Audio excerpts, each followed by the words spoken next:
You R only mine লেখিকা তাজনূর পর্ব ৩১। সারার মাথায় ঘা সারতে প্রায় ১৩ দিনের বেশি লেগেছে। এখনও ব্যথা আছে। এতদিন সে হসপিটালে ছিল। ডাক্তার ডিসচার্জ দিলেও তার ছোট মাফিয়া স্বামী তা নেয়নি। সারার চোখ কাপড় দিয়ে বেঁধে আহাদ তাকে নিয়ে এলো। বাঁধন খুলতেই সারা হা হয়ে গেল। এ তো আহাদের ফ্ল্যাট। আহাদ বলল, রিক্স এখনো কাটেনি। আর বস ভাই ওই বাসাতেই থাকতে বলেছে। আমি না করতে পারিনি। এই পৃথিবীতে আমার এতদিন একজনই ছিল, আশ্বিন ভাই, আমার বস। আর এখন তুমি। উনি আমার কাছে আমার সব। তবে নিউলি ম্যারিড হিসেবে একটু ব্রেক ও প্রাইভেসি তো দরকার, তাই এখানে এসেছি। সারা বলল, বিয়ের 5 মাস চলে আর এখনও নিউলি ম্যারিড? আহাদ বলল, আমরা এভারগ্রিন কাপল হব, তাই 5 মাস কেন, 5 বছর পরও বলবো নিউলি ম্যারিড। সারা পুরো বাসা ঘুরে দেখতে অবাক। পুরো বাসা সারার পছন্দ মতো আবার রেনোভেট করা হয়েছে। এরপর আহাদ সারাকে টেনে বেডরুমে নিয়ে যেতেই সারার মনে পড়ল বিয়ের আগে আহাদের সাথে থাকার সময়ের ঘটনা। সে ভুল করে একবার আহাদের রুমে ঢুকে পড়েছিল। তখনই গম গম স্বরে ধমকে মিশিয়ে আহাদ হোসেন বলেছিল, I don't like anybody two invade my personal space, please maintain this. ব্যাস, ওই সময় সারার প্রাণ পাখি উড়ে যাবার জোগাড়। এরপর থেকে এই ত্রিসীমানায় না আসার শপথ নিয়েছিল। অথচ ভাগ্যের পরিক্রমায় সে এখন এই লোকের স্ত্রী। সারা নাটকীয় ভঙ্গিতে বলল, দুঃখিত, এই রুমে কদম দিলে এই রুমের মানুষটার পার্সোনাল স্পেস ইনভেড হবে। আহাদ শব্দ করে হেসে বলল, এই রুম সহ এই রুমের মালিক এখন জীবনভর আপনার সার্ভিসে নিয়োজিত। প্লিজ এই রুমে কদম দিয়ে আমাদের ধন্য করুন। বলেই রুমে দরজা খুলে দিল। ভেতরে দেখে সারার মুখ হা হয়ে এলো। পুরো রুম ফুল দিয়ে ডেকোরেট করা। আহাদ পেছন থেকে জড়িয়ে সারার কাঁধে থুতনি রেখে বলল, তোমার ফুলওয়ালা বাসর ঘরের খুব শখ ছিল, তাই না? দেখো, তোমার পছন্দের রজনীগন্ধা দিয়ে সাজিয়েছি। সারা পুরো রুমে চোখ বুলালো। ফুলে ফুলে ভরপুর বেগুনি ও সাদা রঙের রজনীগন্ধা দিয়ে সে মুগ্ধ চোখে তাকিয়ে রইল। টের পেল পেছনের অবয়বটা ও ড্রেসের বোতাম খুলছে। আহাদ ঘোর লাগা কণ্ঠে বলল, বস থেকে টানা 2 দিনের ছুটি নিয়েছি। এখন জম্পেশ বাসর হবে। রুমের দরজায় আর খুলব না। অতর্কিত স্পর্শে সারা কুঁকড়ে গেল। আহাদর পিঠে অজস্র চুমুতে ভরিয়ে দিচ্ছে। সারা যেন অন্য জগতে যাচ্ছে। আহাদ ওই পুচকে শরীরটাকে নিয়ে ফুলের মাঝে রাখলো। এরপর বলল, সব ফুলগুলো আমার জীবন ফুলটার কাছে নগণ্য। এরপর সারার কপালে দীর্ঘ চুমু এঁকে বলল, ধন্যবাদ সারা আকিজ, আমার জীবনে এসে আমাকে ওলটপালট করে আবার গুছিয়ে দেওয়ার জন্য, আমার এই একাকিত্ব ঘুচানোর জন্য, আমার সুন্দর ও সুস্থভাবে বেঁচে থাকার কারণ হয়ে উঠবার জন্য। আই লাভ ইউ মাই পুতুল বউ। এরপর সারাও তার ব্যক্তিগত পুরুষের হাতে চুমু খেয়ে বলল, আপনাকে অনেক ধন্যবাদ আমায় ভালোবাসার জন্য, আমার জীবনটাকে রঙিন করার জন্য। এতিম আমি, নিঃস্ব আমিকে সংসার, স্বামী ও পরিবারে সুখ দেবার জন্য। পরপর সারা আহাদের অ্যাডামস অ্যাপেলে চুমু খেলো বেশ দাবিয়ে। অন্য হাতে আহাদের শার্টের বোতাম খুলে ফেলল। ওই নগ্ন পিঠে হাত বুলাতে বুলাতে বলল, আমি খুব করে চাই আমাদের মাঝে আরেকজন আসুক। আহাদ নিজেও এই পুতুলটার মধ্যে মত্ত হতে হতে বলল, একটু শক্ত হও তারপর। সারা বলল, এতদিন নিঃশ্বাস চলছে দেখে বেঁচেছিলাম। এখন আমার জীবনে আপনি আছেন বলেই বেঁচে থাকার আশা জেগেছে। আপনার অংশ নিজের মধ্যে লালন করতে চাই আমি। খুব ভরপুর একটা সংসার চাই আমি। আমার একমাত্র হালকা কালো রঙের স্বামী।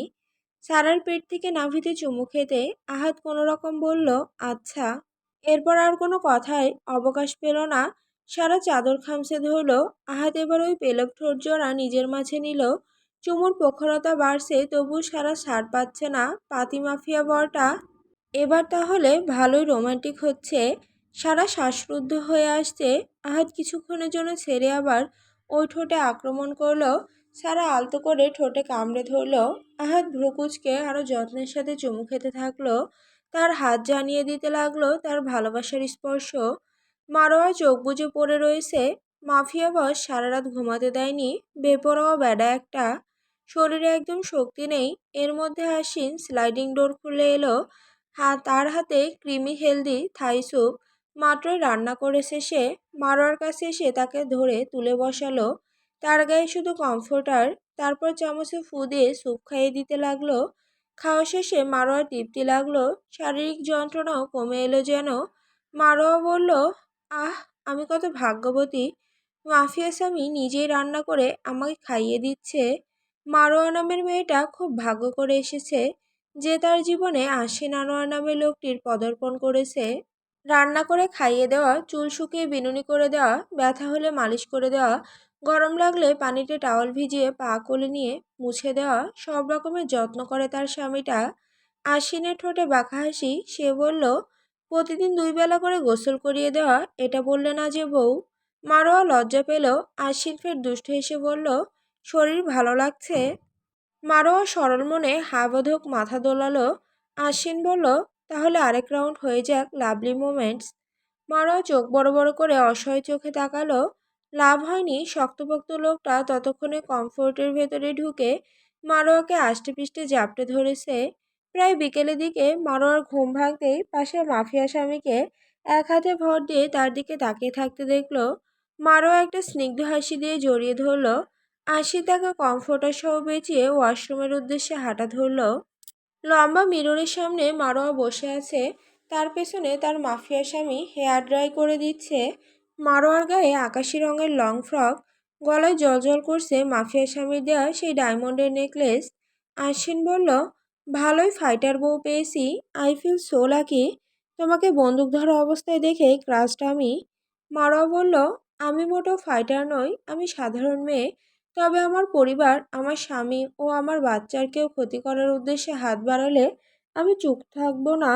নিজে যতটুকু পারি চেষ্টা করে যাব। আর গুলি করা দেখতে দেখতেই শিখে গেছি। আশিন সন্তোষ চিত্তে হাসল, বলল, বাবা ভালোই প্রতিভক্ত বউ দেখছি। মারোয়া স্নিগ্ধ হেসে বলল, যেই স্বামী আমি পেয়েছি, ভক্ত না হয়ে উপায় নেই। পৃথিবীর সবচেয়ে চমৎকার পুরুষটি আমার স্বামী।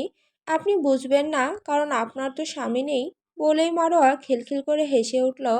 আশ্বিন ওই হাসি মন্ত্রমুগ্ধের মতো তাকিয়ে রইল। বউটা খুব কম হাসে, তবে যখন হাসে এত সুন্দর লাগে। আশ্বিন বলল, মারোয়া তুমি কার? মারোয়া হাসি থামিয়ে থমকালো। আয়নার ওই ধূসর চোখের পুরুষটাকে তাকিয়ে বলল, আমার অন্ধকার জীবনে আলো নিয়ে আসা পুরুষটার, যে মাফিয়া ওয়ার্ল্ডের রাজা, আমার রাজা। আশ্বিন বলল, আর এই রাজা এবং রাজ্য দুটোই আপনার? কেউ আপনার দিকে আঙুল তোলার চিন্তা করার আগেই এই রাজা এই শরীরটার অস্তিত্ব মিটিয়ে দিবে। মারোয়া শুধু শুনেই গেল, লোকটা এত ভালো কেন বাসে? মারোয়া যে নিজেকে তুচ্ছ লাগে, একই সাথে প্রচণ্ড প্রাপ্তিতে হৃদয় ভরে যায়। এর মধ্যে আশ্বিনের বিনা বাজেটের চামচি আরিয়ানা জুবিন আনোয়ার রুমে পদার্পণ করেছেন। তার বিকেলের ঘুমটা ভেঙে গেল বোধ হয়। আশ্বিন হেয়ার ড্রায়ার রেখে দৌড়ে কোলে তুলে নিল। জুবিন ওভাবে লেপ্টে রইল। কিছুক্ষণ পর বলল, মাই পাপা ডুডু খাবো। আশ্বিন মারোয়া একজন আরেকজনের দিকে তাকালো। মেয়েটা দুধ ছাড়ানোর পরেও মাঝে মাঝে বায়না করে। আশ্বিন পিঠে আদরে পিঠ চাপড়াতে বলল, মা আমার ডুডু পচা, আমার মাম্মাকে মজার জিনিস খাওয়াবো। বলে বেবি ওটস বানালো। মারোয়া শুধু একজন দায়িত্ববান বাবাকে দেখে গেল। তার মনটা হুট করে হু হু করে উঠল আরেকজনের জন্য। কি হতো সে মারোয়ার কাছে থাকলে? খবরটা মিথ্যা এলো কেন? আশ্বিন এসে জুবিনকে মারোয়ার কোলে দিয়ে তাকে স্পুন দিয়ে খাওয়াতে লাগলো। পেট অর্ধেক ভরতেই জুবিন উৎফুল্ল হলো। সে খেতে খেতে বলল, মাই পাপা, হাতি উঠতে পারে না কেন? আশ্বিন বলল, হাতির পাখনা নেই তাই মা। জুবিন পা দোলাতে দোলাতে বলল, তোতা পাখি আমাদের বাসায় আসে না কেন? আশ্বিন বলল, তোতা পাখিদের নিজের বাসা আছে তাই। জুবিন ফের বলল, পাপা মাম্মা তোমরা গোসল করছো কেন? মারোয়া লজ্জা পেল বেশ। আশ্বিন দাঁত দিয়ে ঠোঁট চেপে ভাবতে লাগলো এর উত্তর কি দেওয়া যায়। মারোয়া আস্তে করে বলল, গায়ে ময়লা লেগেছিল বলে। আশ্বিন মুচকি হেসে আস্তে করে বলল, রোমান্টিক ময়লা। বলে মারোয়াকে চোখ টিপ দিল। মারোয়া এবারও ভালো লজ্জা পেল। রিদম এখন চিকিৎসাধীন রয়েছে দামি হাসপাতালে। মারোয়ার করা আঘাত এবার তার খুব ভারী পড়েছে। কয়েকদিন শুধু কমাই ছিল, গতকাল হুঁশ এসেছে। কত অদ্ভুত না, এতকাল রিদম আঘাত করেই গেছে, আর অবশেষে মারোয়া। রিদম খেয়াল করেছিল গুলি ধরতে মারোয়ার হাত কাঁপলেও গুলি করতে একদম করেনি। এত ঘৃণা করে সে রিদমকে। আবার আশ্বিনের বুকে দেখেছিল কামড় জল করছিল, সাথে হাতে ট্যাটুতেও মারোয়ার নাম। এত ভালোবাসে আশ্বিন মারোয়াকে। আশ্চর্যজনক তার ক্রোধ নয়, হিংসে হচ্ছে। রিনা তার মেয়েটাও কেমন আশ্বিনের সাথে মিশে গেছে। একটাবারের জন্য তার দিকে তাকায়নি। রিদমকে কি একবারের জন্য মনে নেই? অবশ্য মনে থাকবে কেমনে? সে কি কখনো স্নেহ করেছে তার সন্তানকে? করেনি তো। রিদম নিজের মনের অনুভূতি কখনো বুঝতে পারেনি। আজও কেমন ধোঁয়াশা। তার মন যে খুব পুড়ছে মারোয়ার রিনার জন্য। আচ্ছা, গতকালকে নিজের সন্তানের জন্য তাক করা বন্দুক ধরতে হাত কাঁপেনি? ক্রোধে সে টেরই পায়নি কতটা অযত্নে রেখেছিল তাদেরকে।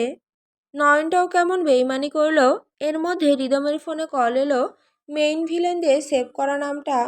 একটা অন্ধকার রুমে হাত পা বেঁধে ফেলে রাখা হয়েছে দুটো লোককে। তাদের অবস্থা আশঙ্কাজনক। যেন কয়েকদিন ধরে অত্যাচার করা হয়েছে। দরজা খুলে এক সৌম্য সৌহার্দ্য পুরুষ এলো। তার পিছু পিছু এলো এক হালকা কালো রঙের পুরুষ, যাকে আপনারা চেনেন। লোকগুলো আবছাভাবে অবয়ব দুটো দেখলো। এত মাফিয়া আসছেন আনোয়ার। সঙ্গেরটাকে আহাদ এসে ওই লোকটার চুলমুট করে বলল, চিনতে পারছিস না? ডোন্ট ওয়ারি, চিনিয়ে দিব। বলে আহাত কষে লাথি লাগালো। লোকটা ছিটকে পড়ল। আরেকটা আত্মা কেঁপে উঠল। গত কয়েকটানা অত্যাচার করা হয়েছে তাদের। শরীর আর নিতে পারছে না। আশ্বিন বলল, তোদের অর্ডার কে দিয়েছে? একজন বলল, রিদম রিজওয়ান। আহাদ এবার ওটাকেও হকি স্টিক দিয়ে পিটালো। আশ্বিন ফের জিজ্ঞেস করলো, তোরা রিদমের লোক নয়? আই নো, সো জলদি বল। লোকগুলো মাথা নিচু করে রাখলো। কে সে যার ভয়ে আশ্বিন আনোয়ারের সামনে তারা মুখ খুলছে না? আশ্বিন বলল, লাভ নেই, কোন হাতে আমার বউকে বাজেভাবে ছুঁয়েছে গাড়িতে তুলেছিল। একজন গার্ড বলল, দুই হাতেই। আশ্বিন রক্তচক্ষু তাকালো। ধূসর রাঙা শার্টের হাতা খুব প্রফেশনালি ফোল্ড করতে লাগলো। এরপর এগিয়ে এসে লোকটার দিকে ঝুঁকে বলল, শুরু থেকেই সব দিক থেকে আমার উপর আক্রমণ হচ্ছিল, তবু আমি চুপ ছিলাম, পাল্টা মাত দেইনি। তবে তোরা এবার আমার পরিবারের দিকে আঙুল তুলেছিস। ওই হাতগুলো আমি আস্ত রাখি কিভাবে? আমি আশ্বিন আনোয়ার ততক্ষণ পর্যন্ত চুপ যতক্ষণ আমার বউ অবধি না আসে। তোদের টার্গেট আমার বউ ছিল। কিভাবে মনে হয় আমি চুপ থাকবো? এতদিন খোলসে আবৃত ছিলাম তাই তোরা ভদ্ররূপ দেখেছিস। আর এখন দেখবি সত্যিকারের মাফিয়া আশ্বিন আনোয়ারকে। বলে শক্ত হাতে লোকটার হাত মুচড়ে ধরল। অন্ধকার ওই ঘরে শুধু মটমট হাড় ভাঙার শব্দ হলো। এরপর হাতটা ঝুলে গেল। আশ্বিন বলল, জানের ভয় নেই তাই মুখ খুলছিস না? তবে এই ধ্বংস খেলায় সব বড় ভিলেন আমি। এই রক্তারক্তি খেলায় আমি হাত না লাগালে চলে। বলেই হাসলো। বড় ভয়ঙ্কর লাগলো ওই হাসি। অজানা আশঙ্কায় লোকটা রুহু কাঁপন ধরল। এরপর কারুকার্য খচিত একটি কাঠের বক্স থেকে একটা সরু খুব ধারালো চাইনিজ ছুরি বের করলো। তা দেখে লোকটা গোঙাতেই আশ্বিন বুক বরাবর লাথি বসালো। চেয়ার সহ মেঝেতে পড়ল লোকটা। এরপর আশ্বিন সাদা কাপড় ঠুসে দিল মুখে। এরপর সোজা বুক বরাবর খুঁচে দিল। ছলাৎ করে রক্ত মুখে পড়ল আশ্বিনের। সে ফের আবার কোষ দিল। পাশের লোকটা শুধু দেখে গেল কত প্রফেশনালি আশ্বিন আনোয়ার একের পর এক কোষ দিয়ে যাচ্ছে, যেন বহু পারদর্শী সে। অথচ আন্ডারওয়ার্ল্ডে সবচেয়ে শান্ত ঠান্ডা মাথার মাফিয়া বলা হয় আশ্বিন আনোয়ারকে। এই যে দেশে ফেরার পরেও কোনো খুন গুমে মাফিয়া আশ্বিনের নাম ওঠেনি। তবে সামনের মানুষটাকে, সে বেঁচে থাকার চেষ্টা মরার ভান ধরল। অমনি আহাত বলল, গেম সস্তা চেলাদের সাথে খেলা উচিত, প্লেয়ারদের সাথে নয়। তোর সঙ্গেরটা তো গেছে, এবার তোর পালা। খুব মজা লেগেছে না আমার পুতুলটাকে আঘাত করতে? ওর যতটা কষ্ট হয়েছে প্রমিস তোকে শতগুণ ফিরিয়ে দিব। বলে পেট বরাবর ছুরি চালালো। লোকটা সর্বশক্তি দিয়ে চিল্লিয়ে উঠল। লাভ হলো না। আহাত রহম করল না। সে পায়ে কোষ দিল। আশ্বিন এবার উঠে দাঁড়ালো রক্তে ভরপুর সে। যে কেউ এক দেখায় ভয় পাবে, অথচ বইয়ের সামনে আশ্বিন আনোয়ার যেন ভাজা মাছ উল্টিয়ে খেতে জানে না। Marwar perfect gentleman. সে লোকটার কণ্ঠনালীতে পাড়া দিয়ে বলল, আখেরিবার জিজ্ঞেস করছি, কে সে যে শুরু থেকে কলকাঠি নাড়ছে? ওপাশ থেকে জবাব এলো না। আহাদ এবার বুক বরাবর ছুরি চালিয়ে দিল। পরপর আশ্বিনের দিকে তাকালো। দুজনের ঠোঁটে হাসি। এসব খেলায় যে তারা পুরনো খেলোয়াড়। বিয়ে করে নিলেই যে ভদ্র হলো তা ভাবাই শত্রুপক্ষের বোকামি। কিছু না করেও যে অনেক কিছু করা যায় আশ্বিন এবার দেখাবে এবং শিখাবে ওদের। তবে চিন্তা এক জায়গায় এসে নতুন করে শুরু হচ্ছে।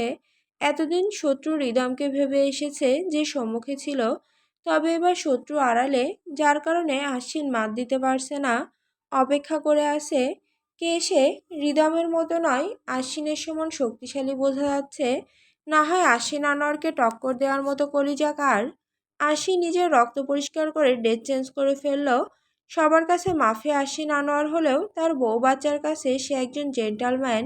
গাড়িতে ওঠার পরেই হঠাৎ মারার কথা মনে পড়ল। এটা দিন দিন তার অবিচ্ছেদ্য অভ্যাসে পরিণত হচ্ছে।